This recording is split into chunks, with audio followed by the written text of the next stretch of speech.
Good afternoon, and thanks to everyone who's joining us today to get an update with Sierra Madre. With me, I have my colleague Magda Gardner and Alex Langer, CEO, and Greg Liller, COO from Sierra Madre, which will be trading again soon under the ticker SM on the TSX.V. So yeah, really looking forward to getting an update. The stock's been halted pending the closing of the La Guitarra acquisition since May. So it's a good time to get an update, get excited for trading again. With that out of the way, I'd like to introduce Alex and Greg. Thank you both for joining us. Thank you for having us, Deborah. Happy to be here. Yeah, it's going to be good to get updates. So how we're going to do this session is rather than do a run through, I think we'll just go straight into Q&A. So if anyone from the audience has questions, feel free to contribute them. There's a box at the bottom of your screen. And even though we're not working off a presentation, we did update the presentation on the website. So feel free to check it out. There's also a cool video that goes along with it. And as always, there will be forward-looking statements made. So if you want to know more about those, you can find that in the disclosure on the presentation. And with that out of the way, I'll turn it over to Magda, who's going to kick off the Q&A.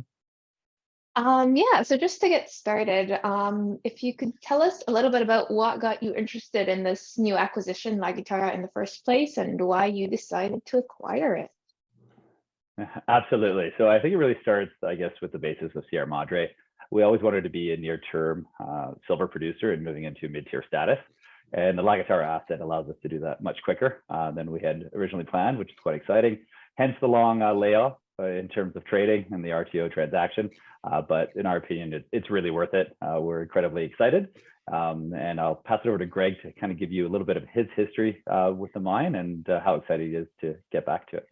Yeah, no, I have a real personal reason for doing this. Back in the mid-2000s, I was the president of a company called Genco Resources that owned the mine, owned Guitarra. And that was actually me coming out of my first retirement. I decided to kick back for a while, and I got invited down to Guitarra. And I just went on a lark. I'd never been in that part of Mexico. They were picking up the bill, so I thought, why not go? And after about a day on site, I came to the conclusion it was the largest exploration opportunity in Mexico, and that you could build a mid-tier producer out of it. So I ran Genco for just shy of 3 years. The company devolved into a nasty boardroom battle. We had a hostile proxy takeover. And at the same time, we got hit with an illegal blockade. So I basically left. I lost the project. But I don't think a day's gone by in the last 15 years when I haven't thought about how the heck can I get this thing back. And so now we have it back. Like I said, I think it's got all the makings of a really good, solid silver mine, and you can build a mid-tier silver company off of it. So kind of picking up where I left off. That's exciting. So kind of going into a little bit more detail, can you tell us how the asset was mined in the past and potentially how you could see it going forward from here? It was always an underground operation. When I was with Genco, I had a plan to do a series of 4 open pits there. In fact, that went through a full-blown feasibility study. That probably is not doable anymore for social reasons. However, I believe, in fact, I know you can. I've looked at the data and been reworking it again. These open pits had at the core of them very high-grade chutes, and we're going to go after those with bulk mining underground techniques, which are very cheap. And in fact, they were high strip ratio open pits. So I think this is actually the cheaper way to go about it. But the first order of business here will be to get a new NI 4301 compliant resource study up. That will incorporate these bulk tonnage deposits. And then we'll move into mine design from there. The mill's already built. It's fully permitted, ready to go. The underground mine's essentially all developed. We have to do very little development to get at these bulk tonnage targets. So I don't think we'll have to do a feasibility study because so much investment has already been done there. But we will come out with a mine plan shortly after we get the resource study work completed. The plant itself is fully functional. Did we get the video of the everything moving? They turned on all the electric motors the other week, and it was quite impressive. Everything's ready to go. We will have to do some repiping. We are going to look at rearranging the flotation circuit to see if we can cut back on the tonnage of concentrate that's produced, but still retain the same amount of metal. So we will be doing some tweaking here, but it's essentially ready to go. I was down there for a little over a month, not too long ago, and it came to light that a lot of the equipment we have in what I call the boneyard is actually repairable. And before First Majestic had shut down, they stocked up on a lot of the parts that we need to repair this equipment. So we'll be able to rehab and get 4 scoops running in fairly short order at kind of a minimal investment. That was one of the, when we initially got this, we thought production was 2 years away because it's a 2-year lead time to obtain new underground mining equipment. But we apparently have everything we need to get started. It does need some work. There's 2 what they call jumbo drills, and you use those for driving your main access drives, your larger drives. We got a warehouse full of jack legs and all the parts that go with it. The mine is still fully electrified. All the compressed air piping's all still in place. So essentially we're ready to go. We will have to get this equipment repaired. We're going to be looking at a dry stack tailings type situation. But no, we're going to be able to get this thing into production much quicker than we thought when we started this whole deal. So there's been a lot of good news that's come to light over the course of the time that we were not trading. I love that shot of the pickup trucks underground. We can drive full-size pickup trucks underground. And in fact, we can drive full-size surface dump trucks underground. That's what we were using to haul ore when I was there with Genco, and those are a dime a dozen to come by. So that's something else that's kind of fallen into place for us. But no, I'm very excited. There's going to be a lot of news coming. We've started a full mapping project on the eastern part of the district. We just started that in January, and we've already delineated, I think it's about 25 kilometers worth of mineralized veins in breccia, and we're only about halfway through the process there. And that area makes up only maybe a 1/6 or an 1/8 of the total project area. It's a very large project. It's over 40, just shy of 40,000 hectares. So, and in the past, during Spanish colonial times, it was one of the largest producers at various points for the Spanish crown. So it's a very significant district that's just never had a real hard look at it. The only ones that really did any district scale exploration were with Genco, with Luis Saenz, our director of exploration, and myself. And Luis is basically there full time now. So no, I'm very excited. We're gonna have a lot of news flow. That's awesome. Thank you. And we actually have a follow-up question to some of what you just went over.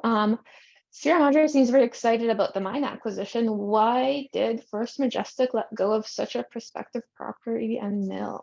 Sure, I think that's a very fair question. A couple of things. First off, it was on care and maintenance since 2018. That was in August. When it was in production, it was producing kind of 1.2 million ounces of silver equivalent a year. So not a whole lot when you compare it to First Majestic, which are now at about a 34 million ounce run rate annually in terms of silver production. So for them, it was a small part of it. As well, at the same time, they had purchased San Dimas, which is producing an incredible amount of silver on a monthly basis, more than La Guitarra was producing in a whole year. So it really wasn't moving the bottom line for them, I would say, at the time. They still really like the mine. They're a huge proponent of it. That's why, now they've become our largest shareholder. They currently will be holding 47.7% of the mine. So they really do like it. To be honest, I think it was Greg and Luis and the rest of the technical team kind of behind it, that they really believed in and feel that they're going to be able to get full value for it as well. Again, it's just a little small, I think, for their production profile, but they still really like the mine itself. And then can you speak a little bit to the metals kind of in the past, like past production, what the metals were? And that kind of leads into the audience question we have about current silver price, how it affects revenues and profitability. It's a silver gold mine. It's your typical epithermal Mexican narrow vein mine. The only economic product was the silver and the gold that's there. And I think the ratio is probably at current prices 60% silver and 40% gold, thereabouts. So it's pretty straightforward. We will be looking at trying to get a cyanide circuit permitted and installed. That will really make up the profitability on it, because you can get around 92% of the silver and 90% of the gold with leaching, and the refining costs on that are just negligible. It's not like a concentrate product where you have to pay for transportation and refining fees and everything else that are based on a tonnage basis, and you get paid more for your precious metal content in the doré. Also, we're pretty excited about at least the silver price here recently. I know it's been touching around $23. So I think in the summer we were at a low of close to $18 on silver, and we were still excited then. So even at today's prices, we're very confident it's going to be quite profitable, which is great. So even at $20 silver, we're still happy. So it was making money at $17 silver. In fact, I think their actual production costs were around $14, $15 an equivalent ounce. So we hope to do better than that by applying these bulk mining underground techniques, because that'll really cut back on the mining costs. Got it. And then your updated deck has kind of like your plans for the next 2 years at the site. Which of these technical milestones can we kind of expect to see happen this year versus next? The new resource estimate, the 43101 compliant resource estimate, we bring that up to date. For the last 2 or 3 months, we've been on site now, and we're kind of whipping the database into shape, because that'll have to be audited by a third party. And then we're looking at remodeling a lot of the previous work that had been done, kind of taking a different view at that. But I think we should be able to get that resource number out within 6 months. And like I said, then shortly thereafter, a few months, we'll be getting a mine plan put together. At the same time, we do plan on doing some drilling in the Eastern District and at Guitarra itself. So we'll have some news flow off of that. There's going to be a lot of balls in the air as we push this thing towards production, but it's we've done it before. I'll continue that. Quite a few catalysts kind of moving forward. I think the major ones, La Guitarra first, obviously, is going to be the updated resource report. That'll kind of give us the size and scope of the mining activities that we'll be able to use and give us a mine life and all that good stuff. So that'll be coming out in about 6 months. Followed by a detailed mine plan, and then kind of pushing forward from there. We'll also be doing some exploration drilling and some of the eastern areas that Greg had mentioned. So there'll be news results coming from that. And then we'll also be upgrading the mill at the same time. So there's a few things we want to do. We want to add a filter press and things like that. So we'll be talking about that as those things come online. So we want to have the mill and everything operational kind of for year end. If silver prices do jump up, we want to be able to move quicker if needed. And this is fully permitted. It's operable. So we just want to make sure that's all ready to go. And then our other 2 projects as well, La Tigra and Tepic, there's quite a bit of news flow concentrated on those projects as well, because we've been quite busy. And then just touching on exploration for a moment, there's like a 2-year program planned. So does the drilling planned for this year, is that going to feed into that resource report, or is all of that data available? And then will you focus on near mine before doing like the bigger district, or is this kind of going to happen in parallel? In parallel. The initial resource report that we're looking to put out in 6 months, that'll mostly be with the old data, the existing data. I mean, there's over 1,400 drill holes in the database. So I mean, there's a lot to look at there. We may need a few holes to get some extensions nailed down at Guitarra and Colosso, but most of the new drilling we're going to direct at the Eastern District. I mean, the concept here is to get Guitarra, Colosso up and running. There was another mine that with Genco we started development on in the Eastern District, Mina de Agua. That could be brought into the production scenario quite readily once we get started and things are running smoothly at the other 2 mines. We're applying the same spoke and hub concept that we had for our Nayarit projects here. I had wanted to do the same thing with Guitarra or with Genco, but we'll get 4 or 5 different production centers, all feeding the Guitarra plant, and that way we'll be able to ramp up incrementally.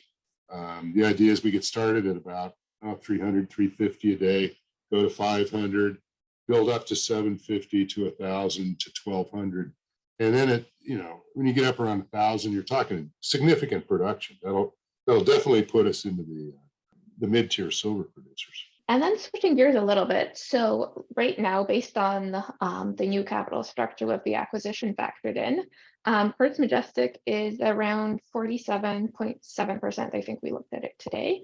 But then going through one of the slides, it says that shares over 19.9% can be distributed to shareholders. So the question is, does this have to be all in one go, like all or nothing, or can this be partially distributed out? Yeah, that'll be at First Majestic's discretion, and it'll probably be kind of dividended out on a annually or quarterly basis whenever they decide. But for us, we're literally going to go from 600-700 shareholders to 10,000 plus, which is quite exciting. First Majestic's shareholders are kind of the who's who of silver investors. They have some of the largest funds. They're on the silver ETFs. And a huge amount of retail, specifically in the US and around the world. So we're going to be able to now, direct market to these people and have an opportunity to talk with them who's going to be shareholders of us. So for us, we're quite excited. It really kind of diversifies our shareholder base. Previously, as you saw, it was well over 40% management and founders, and we're still going to maintain a good amount. We'll be over right around 21%. Greg and myself and a few other of the directors, we're all putting in just over $1 million in this last $10 million we raised. 8 million of that came from institutions, which is great, and then $1 million from high net worth. So I'm actually really excited to bring on these new shareholders and have an opportunity to market to them and continue to tell the Sierra Madre story. And then with the 2-year work plan and around $10 million at closing, do you expect that to cover all the work that you want to do before commercial production, or do you feel like there might be a bit of a gap there? We had always kind of told the market we were going to need some more capital, kind of 10 to 12 million US to get to that commercial production. And that would be at 800 tons per day, so larger than the 500 tons per day that was operating earlier. As Greg had mentioned earlier, there's quite a bit of equipment that we've located at site that we think we can get up and running again, which is really positive. So there could be a scenario where we might be okay. We might be fully capitalized to restart. We're not promising anything yet.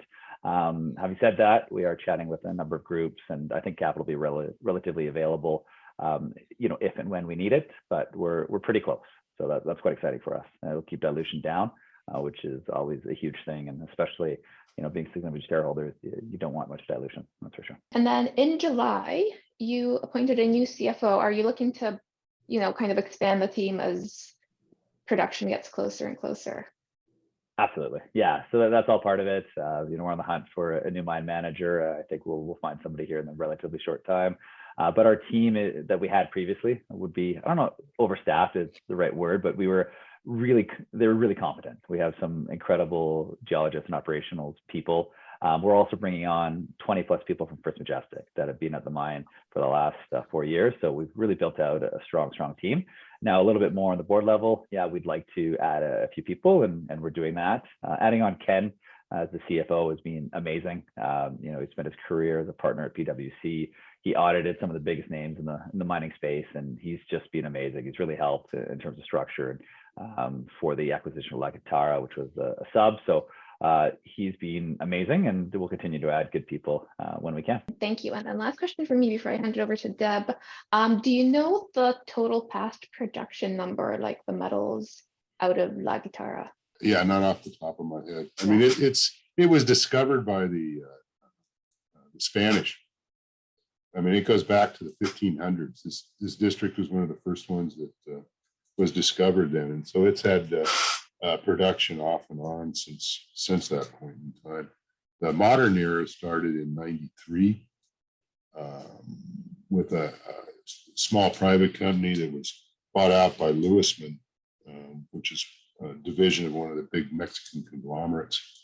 And they ran it up until Genco purchased it, and I believe that was 2004. But yeah, off the top of my head, I just can't recall what the modern production was. It was around 1 million ounces silver equivalent a year, thereabouts, for 10, 20, 26 years. So it was, except for that illegal blockade, it was in continuous production from '93 until 2018. Oh, we had an audience question before we switch gears. What is the expected production in DMT of concentrate? I've not looked at it in that terms. I look at it in terms of the silver, recoverable silver and gold at the end of it. I'm trying to recall what we shipped. I think we were shipping 25-ton truckload every, I want to say 2 weeks with Genco, but that was at a much lower tons per day rate. Reconfiguring the plant so that we'll actually produce less concentrate, but still keep the metal recovery up. So there'll be a much higher grade concentrate, but it'll also be less cost transportation and refining. So just switching gears, and if anyone has any additional questions, feel free to submit them and we can go back and talk about LG a bit more. But just going back to Tepic and La Tigra, can you tell us about the major news flow expected from these two assets this year? So we've been busy as well. We had obviously those projects, and we were kind of drilling all through the summer into the fall. So we're going to have a decent amount of drill result news to come out, both at Tepic and La Tigra. We'll be announcing those within the next few weeks here. We're just still going through the data, and then we'll release those drill results. We've also been quite active in some of the underground there as well. So we have a bunch of sampling and more work that we've done. So we'll be announcing that. And then we'll also be coming out with an NI 43-101 resource report at Tepic in the next few months as well. So I would expect that report to come out probably just before La Guitarra. So in the next kind of 4 to 5 months, we should have an updated resource report at Tepic, and then of course all the drill results from the previous drilling campaign as well. Awesome. So lots of news coming. Yeah. So La Tigra, can you remind us of the major takeaways from the 2022 maiden drill program? Sure. At La Tigra, again, it was a maiden drill program. That project was small scale production for about 100 years, shut down in the early 90s. Super high grade. It was about 10.5 grams gold, 350 grams silver, but again, extraordinarily small scale. So we released our first 3 holes there. That's kind of the jump we got in our share price. We had some interesting intercepts. One was over 32 meters of just over 1 gram equivalent gold. That's from surface. So it really goes to show the potential within the project. That's a project we optioned from Grupo Mexico, multinational, multi-billion-dollar Mexican conglomerate. So we've been continuing to work there, and that relationship has been has just been excellent. So that's been quite good. Tepic, is the entire land package permitted for drilling? Yes. Well, we're permitted for, was it 200 or 400 holes, Alex? Do you remember? Yeah, it was quite a bit. Yeah, it was quite a bit. So we have a bunch to go, at least another 200 drill holes, if and when we want to proceed with that. So the resource is going to tell us quite a bit. I think we're going to be pretty happy with that number. And then at that point, if it's large enough, we'll start to put economics around that project. In terms of scoping studies and things like that, we still really like Tepic and La Tigra. We think they'll both hopefully be production centers for us in the future. Again, we do want to build a mid-tier. La Guitarra is obviously the flagship and will be the majority of the focus, but these other two projects, I think in terms of the hub and spoke model we had always discussed in the state of Nayarit, there's still a large opportunity there. So we'll be working both those projects at the same time, but the focus definitely will be La Guitarra. Okay, that was my next question. Do you expect to scale back on exploration at these two projects compared to last year?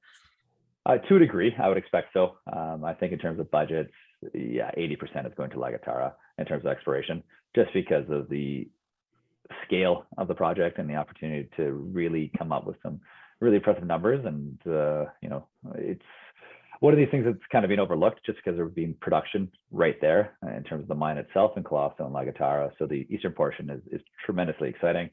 Running out of names to get all the veins, so it's quite fun. Awesome. Well, you gotta like that near-term production in a rising silver price environment, right? When do you expect the La Guitarra acquisition to close?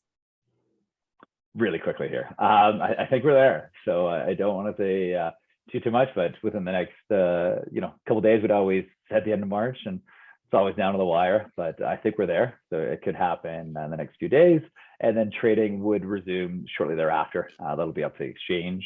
I expect that to happen, within a week after that. So we're there. Yeah. Okay, great. I think that's it's been a long time, much longer than we had hoped and we had expected. We were kind of targeting the end of 2022 to be back trading, but because of the Mexican antitrust, it took a little bit longer. But we were happy to go through the process. The Mexican government was really happy that we did that. It's a well-known mine, and there's quite a bit of news about it. So it was good that we went through that, and everyone's happy. So really starts us off on the right foot. Took a little bit longer. So thanks to all our shareholders and stakeholders for their patience. Yeah. Well, I think being asked for that antitrust approval or being requested to seek it out just speaks to the potential of the project, right? Exactly. And then your M&A strategy going forward, now that you have La Guitarra in your portfolio, are you looking for more acquisitions in the future? If so, what would be your parameters? Yeah, so we haven't stopped looking. We always do. I know Greg, the team. We get sent projects all the time. We're in a number of different data rooms and things like that. La Guitarra itself is just such an amazing opportunity for us. So that is the focus. If something came along that we couldn't say no, we would look at it. But we do want to prove out this concept, allow us to get into production, allow us to push this project forward, allow us to get the value we can from La Guitarra. And then if things go well and there's interesting opportunities, then we'll go after them. But I think for the time being, we're okay. But again, if anything is too good to be true and we have an opportunity to get it at a fair price with minimal dilution, and we're comfortable with it, then that's something we would definitely look to do. That's for sure. And you're looking to stay within Mexico, not diversify beyond that? I think we're quite comfortable with Mexico. Never say never, but we're very happy with where we're at. Okay, great. I don't have any. Oh, there's one additional audience question. It's actually not clear to me, so maybe it'll be more clear to you. Will there be a new presentation out in the next days about the current situation and the 2-year strategy? I'm not sure if they mean a corporate presentation. Yeah, so we'll continue to update. Exactly. So again, we've been really active at site since January, and we're still going through the exact time frame of what we are able to achieve. And it looks like things are much quicker than the full 2-year strategy. So we don't have anything really to report on that yet.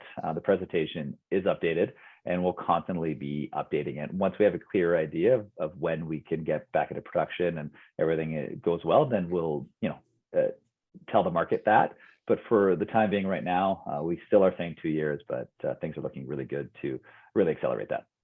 We have another question, which I'm not sure that you'll be able to recall directly, but what's the average market cap for mid-tier producers. Maybe I can follow up with a comps table to this individual.